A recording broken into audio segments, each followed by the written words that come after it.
मौत तो बस शुरुआत है। जब इंसान मरता है तो इसकी आंखें क्यों खुली रहती हैं? नबी करीम सल्लल्लाहु अलैहि वसल्लम ने इसकी वजह क्या बताई?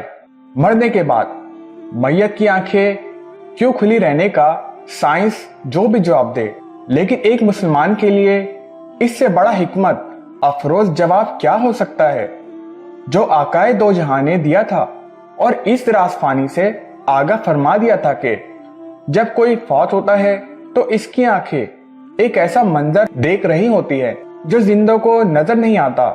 मुस्लिम और इब्ने माजा की रिवायत के मुताबिक हजरत अबू सलमा का जब आखिरी वक्त आया तो रसूल सल्लल्लाहु अलैहि वसल्लम इनके इयादत के लिए तशरीफ लाए।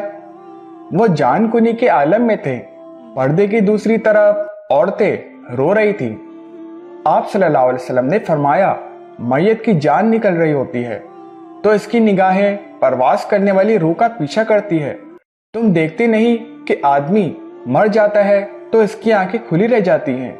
जब हजरत अबू सलमा का दम निकल गया तो आपने दस्ते मुबारक से इनकी आंखें बंद कर दी। आप सल्लल्लाहु अलैहि वसल्लम ने औरतों को तलकीन की कि मैयत पर बैन करते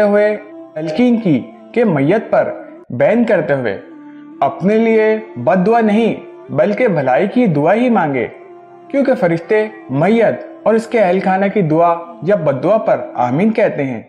इस मौके पर नबी सल्लल्लाहु अलैहि वसल्लम ने हजरत अबू सलमा के लिए यूं दुआ फरमाई, ए अल्लाह, अबू सलमा की मगफरत कर दे, हिदायत याफ्ता अहले जन्नत में इनका दर्जा बुलंद कर दे, बस मानिंदगान में इनका कायम मकाम हो जा। ए रब्बुल आलमीन, हमारी और इनकी मगफरत कर दे।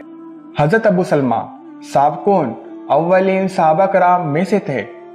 रिवायत है कि रसूल अल्लाह ने हजरत अबू सलमा की नमाज जनाजा के दौरान पहली बार 9 तकबीरें कही थी।